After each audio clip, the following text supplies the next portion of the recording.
Assalamu alaikum dear students, I hope you people are doing great. This is your science lecture and I am teacher Fatima Sugra. The topics that we are going to discuss today are the structure of a plant and their functions, जिसमें हम लोगों ने पढ़ना है plants का structure पढ़ेंगे, उसके different parts पढ़ेंगे और उन सब पार्ट्स के फंक्शन के बारे में वन बाय वन डिस्कस करेंगे. So I hope you people will enjoy the lesson. So let's get started. अच्छा, start with the structure of a plant. हम पढ़ेंगे थोड़ा सा कि how do plant grow up into a mature tree. कैसे एक छोटा सा भी प्लांट एक ग्रोन अप होकर एक बिग ट्री बन जाता है. हम लोग यहाँ से स्टार्ट करेंगे, पूरा procedure one by one discuss करेंगे. सबसे पहले seed is sown into the soil. आपको पता है सबसे पहले एक प्लांट को ग्रो करवाने के लिए आप लोग एक सीड लेते हो, सीड को सॉइल में या मट्टी में आप लोग उसको सॉ कर देते हो. उसके बाद क्या करते हो, उसको पानी देते हो, आप लोग वाटर प्रोवाइड करते हो. उसके अलावा मिनरल्स वो ले लेता है सॉइल के अंदर से, तो उसको तो सूटेबल टेम्परेचर उसको मिलता है. तो वो सीड से क्या होता है, बस्ट होता है, ओपन अप होता है और उसके अंदर से छोटी सी टाइनी रूट बाहर निकलती है. सबसे पहले टाइनी रूट निकलेगी बाहर और वो रूट आपको पता है डाउनवर्ड नीचे की तरफ ग्रो करती है. और उसके बाद उस रूट के बाद क्या निकलेगा, शूट निकलेगी बाहर जो कि अपवर्ड ग्रो करेगी. Okay, upon getting favourable conditions में आपको फेवरेबल कंडीशंस वो होती है जिससे वाटर मिल रहा है, सनलाइट उसको मिल रहा है, सूटेबल टेम्परेचर उसको मिल रहा है. तो जब उसको उस सीड को ये कंडीशंस या जो फेवरेबल कंडीशंस मिलेंगी तो स्मॉल रूट अपीयर. सबसे पहले एक छोटी सी रूट, मैंने आपको बोला कि सीड बस्ट होगा, छोटी सी रूट उसके बाहर निकलेगी वो जो कि डाउनवर्ड ग्रो करेगी and begins to grow downward. Soon a shoot arises from the seed and grows upward. उसके बाद शूट निकलेगी बाहर जो कि क्या करेगी, अपवर्ड ग्रो करेगी ऊपर की तरफ. The shoot grows and changes into seedling. अब आपको पता है जो शूट होती है वो ग्रो करके एक सीडलिंग बन जाती है. सीडलिंग कहते हैं छोटा सा बेबी प्लांट बन जाता है. A seedling is a small plant with few leave. जिसके ऊपर एक स्मॉल प्लांट होता है सीडलिंग और जिसके ऊपर थोड़े से लीव्स होते हैं, few leaves are on this seedling. The seedling develops into a young plant. और फिर ये सीडलिंग क्या होता है, जब ये ग्रोन अप हो जाता है तो उसके बाद ये यंग प्लांट बन जाता है, बिग ट्री बन जाता है. The young plant grows into an adult and produces flowers and fruits. उसके बाद ये और ग्रो करके ये मेच्योर जो यंग अडल्ट बन जाता है. उसके बाद उसके ऊपर फ्लावर्स एंड फ्रूट्स जो होते हैं वो ग्रो करते हैं. तो ये एक छोटा सा प्रोसीजर था जिसमें कैसे एक छोटा सा सीड से एक बिग ट्री जो होता है बनता है. जिसमें पहले मैं आपको बताया कि सीड लेते हो, आप उसको सॉइल में सॉक करते हो, इसके बाद उसको फेवरेबल कंडीशंस प्रोवाइड करते हो, उस सीड को आप पानी देते हो, उसको मिनरल्स चाहिए होते हैं, उसको सनलाइट चाहिए होती है, इसके अलावा उसको सूटेबल टेम्परेचर चाहिए. जब ये सारी चीज़ें उसको मिलती हैं तो सीड जो होता है वो ओपन अप होता है, बस्ट तो उसके अंदर छोटी सी टाइनी रूट बाहर निकलती है और जो रूट जो होती है आपको पता है नीचे ज़मीन की तरफ डाउनवर्ड ग्रो करती है. उस रूट के बाद फिर एक शूट बाहर निकलती है जो कि अपवर्ड ग्रो करती है. और यही शूट जब ग्रो कर जाती है तो एक सीडलिंग बन जाता है. सीडलिंग कहते हैं एक बेबी प्लांट को, जिसके ऐसे प्लांट जो बड़ा स्मॉल प्लांट बेबी प्लांट होता है जिसके ऊपर थोड़े से लीव्स होते हैं. अब ये क्या होता है, ये सीडलिंग डेवलप हो जाता है एक यंग प्लांट में और फिर उसके बाद ग्रो होके मज़ीद ये मेच्योर प्लांट, ये बिग ट्री बन जाता है और जिसके ऊपर फ्रूट्स एंड उसके बाद इसमें फ्लावर्स जो होते हैं वो ग्रो करते हैं. तो ये एक प्रोसीजर था जिसमें हमने पढ़ा कि सीड जो होता है वो कैसे एक बिग ट्री में ग्रो अप हो जाता है. उसके बाद हम जो नेक्स्ट टॉपिक था ये था कि हम लोगों ने पढ़ना है कि जो प्लांट्स के डिफरेंट पार्ट्स पढ़ने हैं और उन पार्ट्स के वन बाय वन लोग फंक्शन के बारे में पढ़ेंगे. सो सबसे पहले हम लीव्स की बात करते हैं. आपको पता है लीव्स जो होते हैं उनका कलर जो होता है वो ग्रीन कलर होता है. उसकी वजह ये है क्योंकि लीव्स के अंदर एक पिगमेंट प्रेजेंट होता है जिसका नाम है क्लोरोफिल.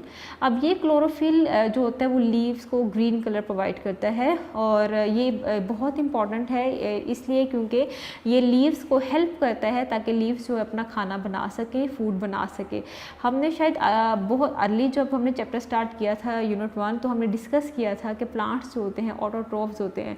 प्लांट्स अपना खाना खुद बनाते हैं और उनका जो फूड मेकिंग प्रोसेस होता है उसको फोटोसिंथेसिस बोला जाता है और उसके लिए प्लांट्स को चाहिए होती है कार्बन डाइऑक्साइड प्लस वाटर चाहिए होता है. इसके अलावा उनको सनलाइट चाहिए होती है और वो सनलाइट उनको क्लोरोफिल जो होता है वो अब्जॉर्ब करके देता है और उनके पास फिर बच जाता है उनका फूड जो कि है शुगर और प्लस ग्लूकोज जिसको आप बोलते हो और प्लस ऑक्सीजन. अच्छा, ये छोटा सा प्रोसीजर फोटोसिंथेसिस का.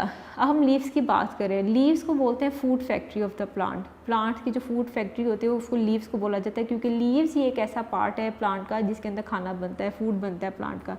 तो a leaf is an above ground plant organ. ऊपर की जमीन सॉइल से ऑब्वियसली ऊपर होता है, ग्राउंड से ऊपर होते हैं एंड इट इज़ ग्रीन.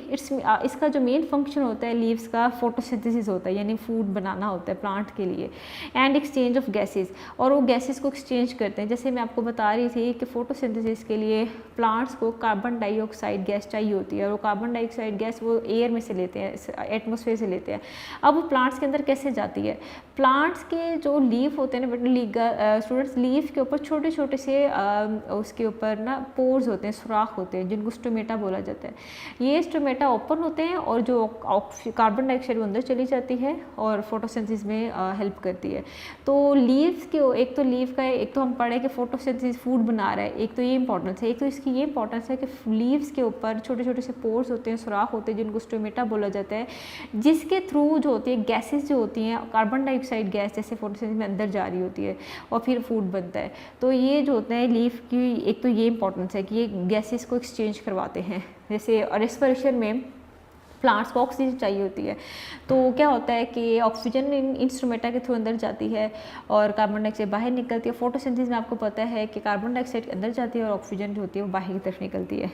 तो मोस्ट लीव्स है स्टोमेटा। स्टोमेटा आपको मैंने बता दी, छोटे छोटे से पोर्स होते हैं, होल्स होते हैं लीव्स की सरफेस के ऊपर, और इनके थ्रू जो होती है गैसेस अंदर जा रही होती हैं, बाहर निकल रही होती हैं। The leaves will grow back in spring. आपको पता है ऑटम में जो होते हैं लीव्स जो होते हैं वो गिर जाते हैं, उसके बाद स्प्रिंग में दोबारा से वो ग्रो करते हैं। ये तो था लीव्स का फंक्शन। अब now come on the stems.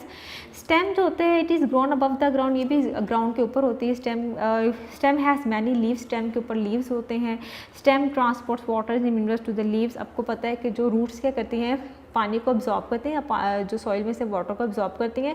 और फिर क्या होता है, जो जाइलम एक ट्यूब होती है, जाइलम वेस्कुलर बंडल है, वो क्या करता है, वो पानी को लेता है रूट से और फिर वो स्टेम से होता हुआ लीव्स तक वो पानी पहुंचाता है, ताकि लीव्स होता है, आपको पता है लीव्स को खाना बनाने के लिए वाटर भी चाहिए होता है। तो स्टेम क्या करते हैं, वाटर को ट्रांसपोर्ट कर रहे होते हैं, पानी को पहुँचा रहे होते हैं उधर लीव्स तक। Special types of tissue present in stem which carry the water to the top most part of the plant from the roots। अब मैं आपको बता रही हूँ कि स्पेशल टाइप के सेल्स टिश्यूज़ होते हैं, जैसे जाइलम की बात करी, उसके अंदर जाइलम प्रेजेंट होते हैं। जाइलम क्या करते हैं, रूट्स में से वाटर को उठाते हैं, वहाँ से लेते हैं और फिर जहाँ जहाँ उन्होंने जाना होता है वो स्टेम से गुजरते हुए, स्टेम से होते हुए लीव्स को पानी देते हैं, फिर जितने भी ब्रांचेस को देते हैं, जहाँ जहाँ उनको पानी देना होता है प्लांट्स के पार्ट को, तो वो पानी पहुँचाते हैं। तो स्टेम का क्या काम होता है, एक तो वाटर को ट्रांसपोर्ट करना है। It is also responsible for the production of new living tissues. के अलावा रिस्पॉन्सिबल होता है कि न्यू जो लिविंग टिश्यूज़ होते हैं वो उसकी प्रोडक्शन के लिए। तो नेक्स्ट हमारे पास जो पार्ट है प्लांट का, है flower. Fruits and seeds are form from the flower. आपको पता है फ्लावर जो होता है, फ्लावर एक ऐसा पार्ट होता है जिसके अंदर रिप्रोडक्टिव ऑर्गन्स होते हैं, मेल एंड फीमेल। तो इसी के अंदर सीड्स जो होते हैं वो प्रोड्यूस होते हैं, फिर उसी सीड से क्या होता है, फिर एक नया प्लांट बनता है। तो फ्लावर की जो इंपॉर्टेंस इसलिए भी है क्योंकि फ्लावर्स के अंदर ही सीड बनते हैं और इसी सीड से एक नया प्लांट निकलता है।